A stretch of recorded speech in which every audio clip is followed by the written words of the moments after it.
ટીવડો મસ્ત લાગે.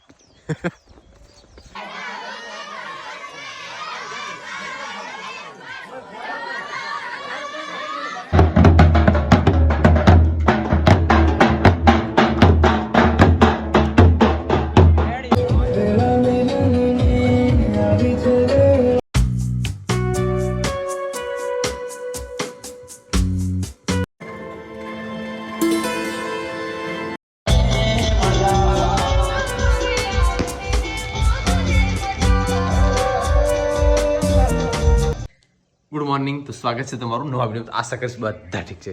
વાગ્યા સવારમાં 7-8 થઈ ગયા. ફટાફટ દૂધ ભરાઈ નાઈ અને જો આપણો ટ્રેડિશનલ ડ્રેસ પહેરી દીધો. એક સાફો બંધાવેલો પડ્યો છે, સાફો પછી પહેરવાનો છે. તો ફટાફટ ઝાટકો મૂકીને નીકળી જવું લગ્નમાં. ઝાટકો ભરાવો બરો ભાઈ. પેલા સાફો બાંધીને પછી તમને આખું લુક બતાવું. આમાં છે ને અડધું અડધું લાગે. તો આમ તો આ પેરણ કહીએ આપણે, આ ટીવટો કહીએ. જોકે છે તો બધું તૈયાર, પણ લાગે એકદમ વન્ડરફુલ, મસ્ત લાગે. હા ના, ચાનો કૂંટીઓ મારે ભરવો નથી. મારે એવું તમે પૂછો ઉતારી આ લે. કાલે એક ભાઈબંધને અહીંયા સ્પેશિયલ સાફો બંધાવ્યો જોતો. વાવ, તે આનામાં શૂટ કરે ને એવો જ સાફો બંધાયો છે. એ પડ્યો છે બીજા ભાઈની. અત્યારે બાઇક લઈને જઈશ, ત્યાં પહેરીશ, પછી તમને બતાવું. જોન લગભગ આવી ગઈ છે, ટેટા ફૂટતા હતા એટલે.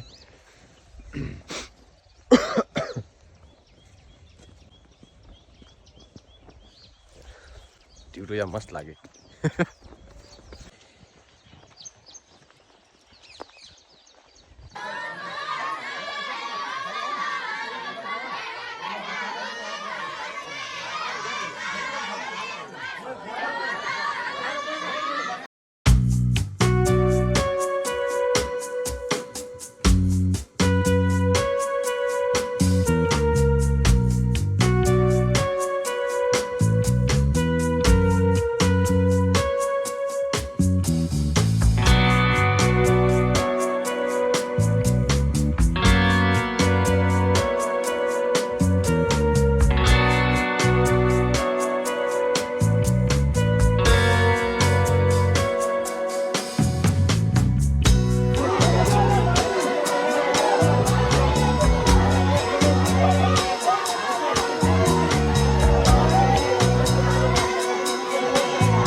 સ્વાગત માટે આવી શાલ રેડી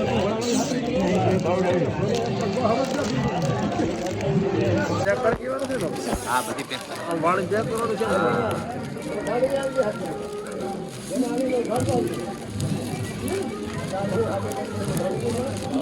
અચ્છા રેડી અરે કોણ બરાબર છે મને થોડું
ટાઈમ થયો છે 10:30. મારું કાઉન્ટર આવ્યું છે VIP હોલમાં. બધા ડૉક્ટર અને ધારાસભ્યો અને મોટી મોટી હસ્તી બધી ખાવા આવશે. એમ મારે દેખભાલ રાખવાની છે. ધારાસભ્ય હાલ ખાઈને ગયા, શંકરભાઈ સાહેબ આવશે હમણાં, અને થરાદના બધા ડૉક્ટર જમીન ગયા. થોડાક બાકી છે, એ હવે આવશે. બસ આ ટેબલ લાગી ગયા છે, આપણે બસ આ સંભાળવાનું છે આજે. આપણે જે સગા સંબંધી લોકલ સાઈડ અને ફેરા ચાલુ થઈ હતી. આપણો પ્રસંગ સાચો પાડે. અમારા VIP હોલમાં અમારે એક બીજા મેમ્બર છે, મારે ને એમને એક બીજા ભાઈ છે. કુલ 3 લોકોને અહીંયા હાજરી આપવાની છે. તો બધી વ્યવસ્થા અમારે સાચવવાની છે બધી.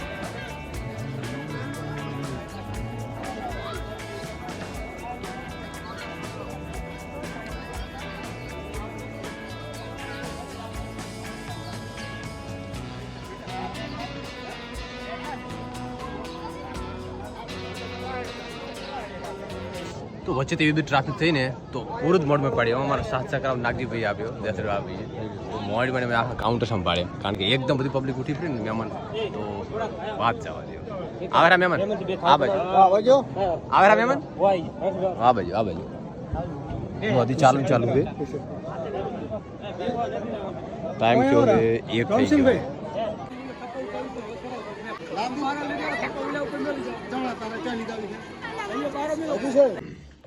લગ્ન કરવાનો ઓફિસે પણ આવવાનું બધાનો જમણવાનો ખતમ કર્યો અને 2:30 વાગ્યા તો બેંકનું કામ હતું તો હું આવ્યો અને એકાદ ભાઈ ગયો બેંકમાં બેંકનું કામ પતી રહેશે પછી પાછું હું આવીશ કારણ કે થોડોક હાથીનો હિસાબ કરવાનો બાકી છે તો આપણે રાસ્તે બને સાચવવાનું નજીક છે એટલે નાકા દૂર હોય ને બીજા ગામ હોય તો આપણે અલગ સવાલ થાય બાકી નજીક હોય એટલે સાચવી લેવાનો તો આપણે પાછા જવાનું થશે ત્યાં